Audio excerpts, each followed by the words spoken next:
There's a lot of skills lost in the modern age. That applies to navigation maybe more than anything. Using a compass is not common, but for those I know that do use one, they often make massive mistakes and take longer to figure out where they are because they don't know how to find their bearing or anything, without anything. So imagine that you're lost in the bush somewhere in Aotearoa, maybe gone for a walk, a hunt or whatever, and you realise you don't know which way you came from. No signal, no compass, no GPS. Just you and the environment around you. Most people in that situation panic because we're so used to relying on technology that when it's gone, we feel lost straight away. But there's no reason to overthink. Finding rough north is pretty easy. Humans have been navigating for thousands of years without phones, without maps, without anything modern. So today we're breaking it down.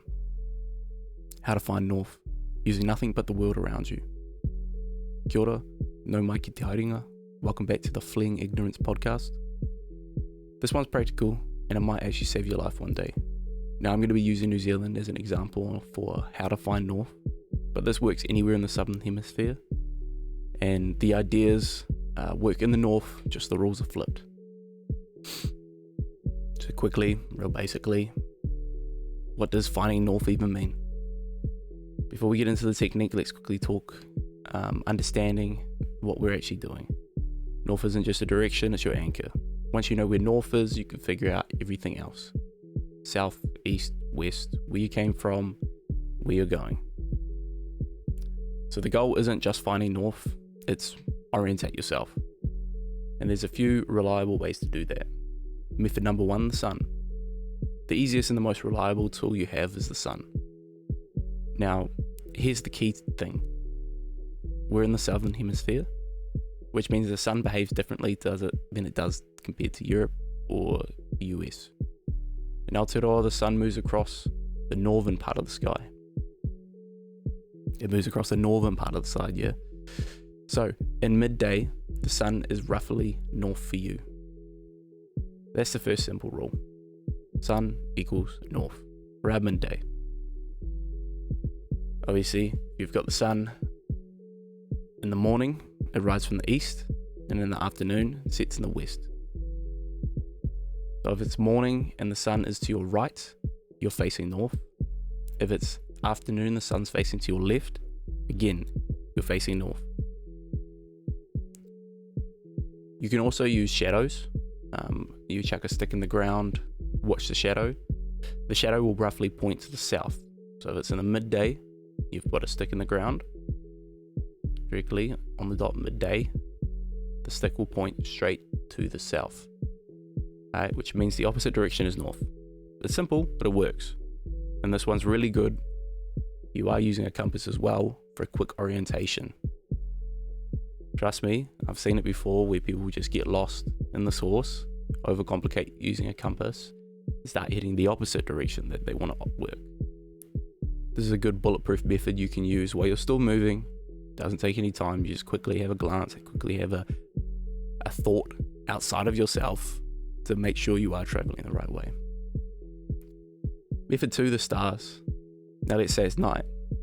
This is where things get interesting, because in the Southern Hemisphere, we don't have a northern star like the north. Instead, we use the Southern Cross. This is one of the most important navigation tools in this part of the world. To use it, first thing is to find the Southern Cross.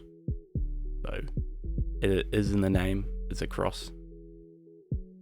Constellation of stars, alright? So if you imagine a T-shaped cross, you've got 2 stars parallel with each other, 1 star on the top, and then a 3rd star hanging down a little bit low. You look at the long axis of the cross, extend it downward about 4 to 5 times its length, and that points you to south. And you just turn it around, and you've got north. I guess a funny thing people don't think about, but I find it an interesting thought for myself. In Te Ao Māori, and a lot of Polynesian cultures, right? Their idea of north as in going upward was south. So if you're coming from Samoa and you're traveling to New Zealand, in their mind, right, south is up. Or if you're on the North Island of New Zealand you'd be going down to the North Island. If you're in the South Island, you're going up to the South Island. So this method of using the Southern Cross has been used for generations, including by Māori navigators crossing the Pacific. And that's something people forget. This knowledge isn't new, it's just been replaced. There's a lot of different names for the Southern Cross in Te Reo Māori. I'll share one, Te Punga. Translation translates directly to the anchor, commonly used by Tainui and other iwi to describe the constellation as an anchor of the Great Skywalker. An anchor, solid name, kind of shows off how important that constellation is, and still is today, notice on the flag. Method 3, the environment. This one's a little bit sketchy, and if you're a true bushman, I'm sure there's a lot of this that you know and can use accurately, but I'm just going to skim over this because it can lead you astray. So New Zealand north facing slopes get more sun, therefore there'll be drier and more vegetation differences. So just bear that in mind. And then the one tip that's super dangerous. So moss often grows on shadier, dampier sides, right? So southern sides. So be careful with that one, because sometimes the shadier side, because there's a bigger tree on the southern side and therefore the northern side's shadier, the moss can still grow. So just something to keep in mind.